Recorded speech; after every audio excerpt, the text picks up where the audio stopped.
भगत सिंह के बारे में तो सभी जानते हैं, बट मैं आपको भगत सिंह की कुछ ऐसी बातें बताऊंगा जिनको अगर तुमने अपनी लाइफ में इम्प्लीमेंट कर लिया तो मैं गारंटी से लिख के देता हूं कि तुम भी भगत सिंह बन जाओगे। मैं हमेशा कहता हूं, एटीट्यूड हो तो भगत सिंह जैसा, सोच हो तो भगत सिंह जैसी, जिद हो तो भगत सिंह जैसी, और बातें हो भगत सिंह के जैसी। आखिर ऐसा मैं क्यों कह रहा हूं, उसका एक बहुत सॉलिड रीजन है। सबसे पहली बात, भगत सिंह हमेशा अपने पर्पस के लिए जीते थे, अपने उद्देश्य के लिए जीते थे। भगत सिंह ने कभी ये नहीं सोचा कि मैं जो कर रहा हूं उससे मेरा क्या होगा। वो हमेशा लोगों के बारे में सोचते थे, वो हमेशा अपने देश के बारे में सोचते थे, अपने समाज के बारे में सोचते थे, और वो हमेशा चाहते थे कि समाज में सभी को बराबरी का अधिकार मिले, समानता का अधिकार मिले। लेकिन आज के लोग, आज के जो नेता हैं, जो बड़े बड़े सेलिब्रिटीज हैं, वो क्या चाहते हैं? वो सिर्फ अपना फायदा देखते हैं। उन्हें जनता से, जनता की प्रॉब्लम से कोई मतलब नहीं है। पॉलिटिशियंस चाहते हैं कि वो जितना पैसा कमा रहे हैं उससे और ज्यादा पैसा कमाएं। सेलिब्रिटीज चाहते हैं वो जितना पैसा कमा रहे हैं उससे ज्यादा पैसा कमाएं।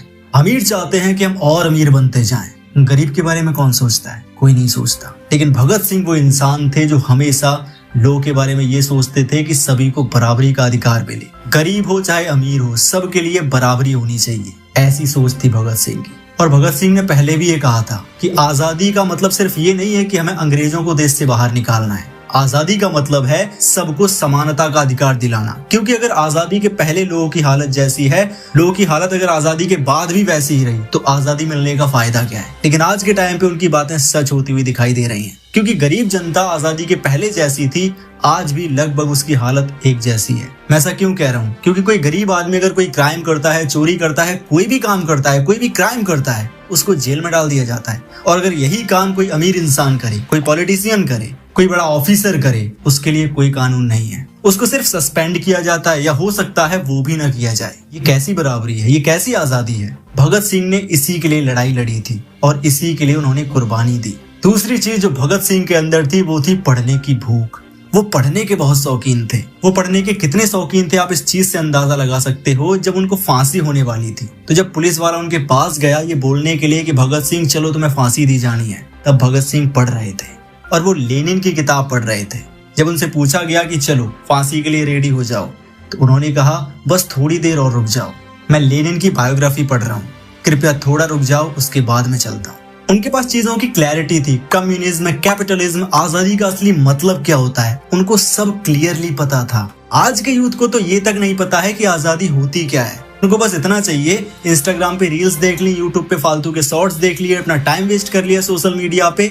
बस उनको ऐसा लगता है कि मैं ये काम फ्रीली कर पा रहा हूँ, मतलब मैं फ्री हूँ। इस फ्रीडम का क्या? जो हमारे दिमाग में कचरा भरा जा रहा है बड़े बड़े सेलिब्रिटीज के द्वारा, फालतू के थॉट्स भरे जा रहे हैं, उस आजादी का क्या? तीसरी चीज जो भगत सिंह के अंदर थी कि वो एक फियरलेस थिंकर थे, निडर सोचने वाले। मतलब उनको जो करना होता था, जैसे करना होता था, जो बोलना होता था वो बोल देते थे, वो कर देते थे, सामने कोई भी बना रहे। जब भगत सिंह को फांसी सुनाई गई तो पता है उन्होंने क्या कहा? मुझे फांसी से बिल्कुल डर नहीं लगता। तुम भगत सिंह को मार सकते हो लेकिन उसके विचारों को नहीं। सोच के देखो कितना बड़ा माइंडसेट था उनका, कितनी ग्रेट थिंकिंग थी उनकी।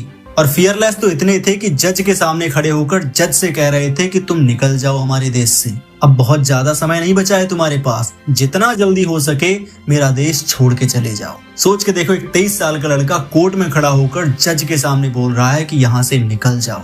आज के बच्चे बोलते तो हैं कि हाँ मैं कुछ भी कर सकता हूँ, मुझसे पंगा मत लेना। स्टेटस तो देखे होंगे ना आपने, लड़के कैसे कैसे स्टेटस लगाते हैं, गुंडागर्दी के स्टेटस लगाते हैं। बट रियलिटी जानते हो क्या है? कहीं पे अगर सच का साथ देने की बात आए, झूठ के खिलाफ लड़ने की बात आए, तो उनकी शकल भी दिखाई नहीं देती और वो स्टेटस लगाते हैं भगत सिंह के, इंकलाब जिंदाबाद। भगत सिंह के स्टेटस लगाने से कुछ नहीं होगा, हम उनसे सीख क्या रहे हैं, इट मैटर्स। चौथी चीज जो भगत सिंह फॉलो करते थे वो थी एक सेल्फलेस जिंदगी। मतलब वो कभी स्वार्थी नहीं बने। वो लड़ाई लड़ रहे थे लेकिन अपने लिए नहीं, अपनी आवाम के लिए, अपनी जनता के लिए, अपने लोगों को आजादी दिलाने के लिए। आज के टाइम के लोग क्या करते हैं? आज के टाइम के नेता क्या करते हैं? पॉलिटिशियंस क्या करते हैं? वो ये चाहते हैं कि मैं नेता बन जाऊं, आईएएस बन जाऊं, आईपीएस बन जाऊं, कुछ भी बन जाऊं, कैसे भी करके मेरा पेट भरने लग जाए।